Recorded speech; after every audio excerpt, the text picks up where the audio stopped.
ধর্ম নিয়ে রাজনীতির মধ্যেই সীমান্তবর্তী এলাকা থেকে দুই বাংলাদেশি অনুপ্রবেশকারী সহ গ্রেপ্তার এক ভারতীয় দালাল।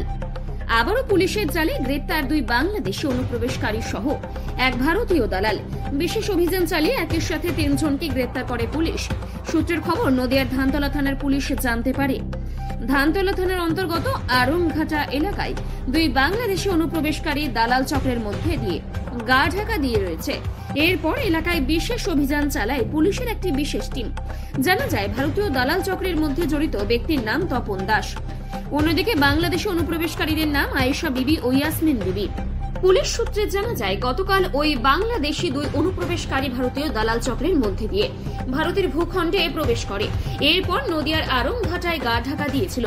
তবে পুলিশ অভিযান চালিয়ে গ্রেপ্তার করে একই সাথে 3 জনকে। জানা যায়, ভারতীয় ভূখণ্ডে প্রবেশ করার পর মুম্বাইয়ে যাওয়ার পরিকল্পনা করেছিল ওই বাংলাদেশিরা।